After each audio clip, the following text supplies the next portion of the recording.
Hello and welcome to yet another episode of Mindful Conversation with me, that is Dr. Dawood Vaid. And today, a topic that is so close and so many questions that come around, we're going to discuss 10 questions around this topic. And the topic is open schooling.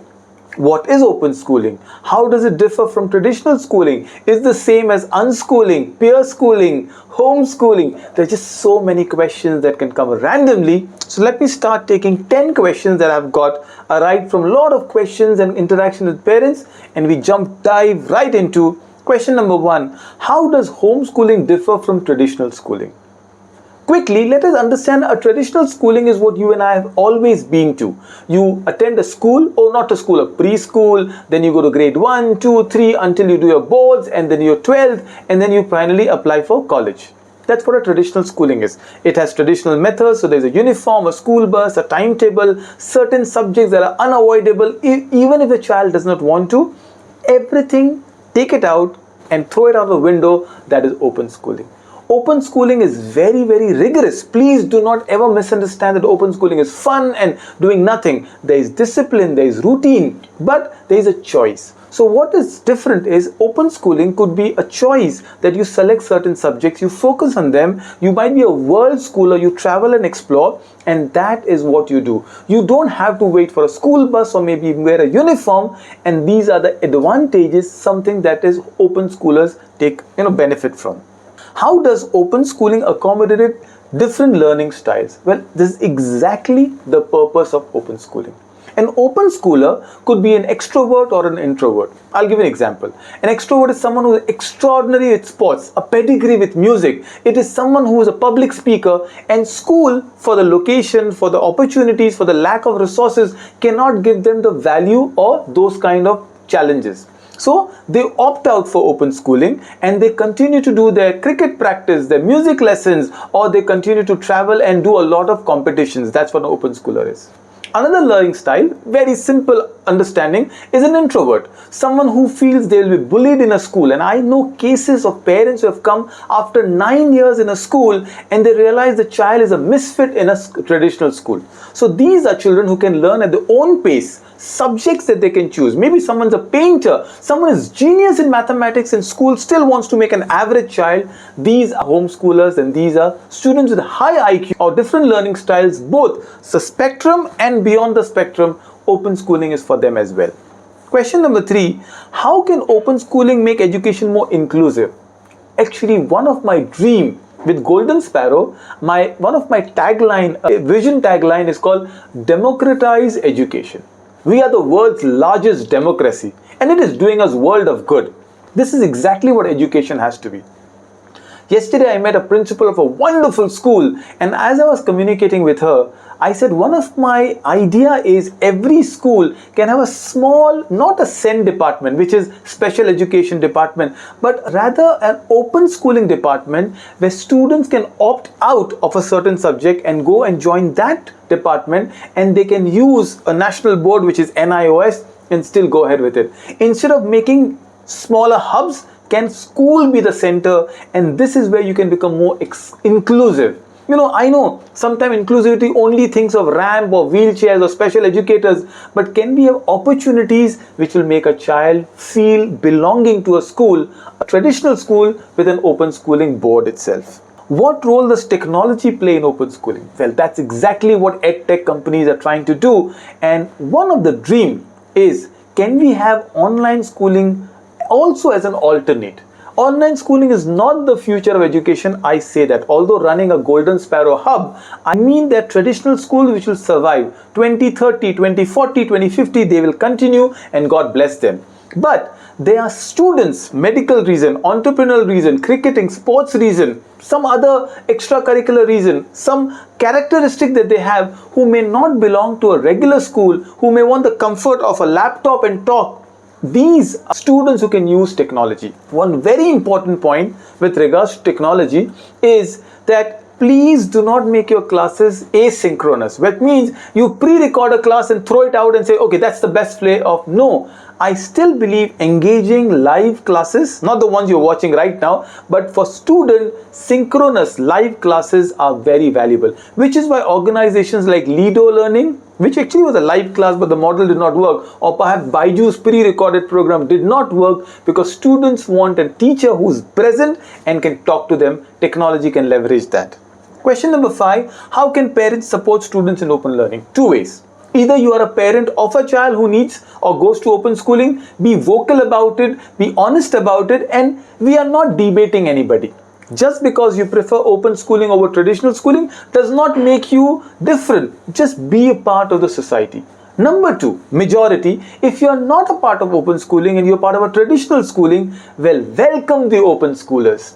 Look around it, read, educate yourself so that the world becomes a more nicer place, a kinder place, and that is a role every parent can do. Question number 7, what challenges do students face in open schooling? Many. Number 1, the stereotypes.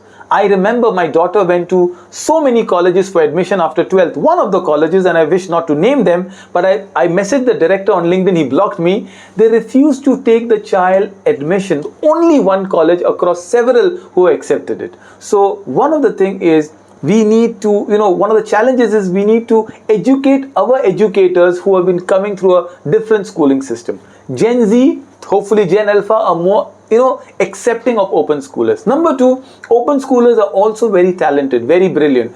I'm not only talking about special kids or kids on the spectrum. I'm talking about kids with a high IQ, kids who choose alternate schooling, and they need to be accepted in the society. Challenge number 2 is open schoolers sometimes just wish to socialize. Open your schools, open your creative spaces, open your hobby centers for a day where you just come and play games. I see there are very few avenues for something called hub. I wish every city must have a library where people interact. I'm trying to do something very similar with Golden Sparrow, small hubs across, and I want to see it in Surat and Coimbatore and Kolkata so that students can mingle and they can be a part of the fabric that we call society. Question number 7, what does open schooling encourage self-directed learning? How does it encourage? So I think one of the ways is a board, which is NIOS. There's an entire episode series on NIOS, so I wish you to look into it. But one beautiful program that I endorse, National Institute of Open Schooling, which says that, well, you can select subjects until grade 8 and beyond 8. There are subjects like business studies and psychology, home science and tourism. It's brilliant. Yes, students need guidance. They don't need tuition. Students need mentorship. Students need somebody to tell them, okay, you study. Our students are very lazy to write. That's very true, right? They can't read perhaps longer. Reading not only is comprehension, it needs stamina. So these are certain areas where you can help a child. Study centers of NIOS or open schooling programs or online schooling are a great mode. Parents, remember, if your child wants to learn piano, you will take up a tuition class. Tuitions are not bad. Same way, online schooling or taking help from a mentor is a welcome step. Do not think of it as a taboo and do not have myths and stereotypes associated with it. Question number 8, what are the career prospects for open schooling students? I think of them as any student. Open schoolers are brilliant. Open schoolers are as good as a regular schooler. They need rigor, they need to study well, they need the foundation of language or maths, so opportunities are arising. I have been on the forefront of vocally advocating open schooling for the last 5 years, and I'm so proud to say one of my students is a University of Greenwich student. So she's gone there to study psychology. A couple of my students are in Dubai studying with Australian University. My students are doing mass communication for their graduation. They're doing diploma. They're engineering students applying for NEET examinations for medical. And this is a space, and in 2 years or 5 years time, I'll tell you which organizations from Capgemini to Google they're working for, and I think it'll be a proud moment for every open schooler. They already are students like that. Number 9, how can open schooling promote lifelong learning? Well, if there is one area where a child is encouraged to learn on its own, I think open schooling is at the front of it. Because you pick up books for them and they start reading it. They can show their likes and dislikes. Some of them immerse themselves in geography, some immerse themselves into engineering, STEM fields. And what happens is they're always exploring, they're curious, they're finding competitions because they're eager to interact. Perhaps they are more social than even a school going child. The opportunities to learn is continuous. They are bloggers, they are chefs, they are going on tours, they are, all over the place. And I hope to see more people coming forward and support open schooling as a program. My last question on this mindful conversation is, what are some successful examples of open schooling globally? Well, there's so many of them, but perhaps I will look back at one of my students. She is a brilliant girl, and today she is a chef with a Michelin star restaurant. Go around, and for me, it's not the Mary Coms and the Sachin Tendulkars. I wish ordinary stories of people who did open schooling, went on to become scientists, went on to achieve something wonderful, more importantly, went on to live a successful life. I'll give you a small case study. We always celebrate the Steve Jobs of our world. What about Steve Wozniak? Once in a while, drop in to read about Steve Wozniak. And Steve Wozniak says, I may not be as illustrious as my partner and friend Jobs, but I am more happier. I spend more time with my family. I'm just as successful. And it is said that Steve Wozniak was, as he is called, is the one who stands for his family and friends. When Steve Jobs refused to give shares of Apple to the old employees, Steve Wozniak gave his own shares to this. I want to create more Steve Wozniak, and I think open schooling is my way of telling the world we all can be better, kinder, nicer together. Thank you.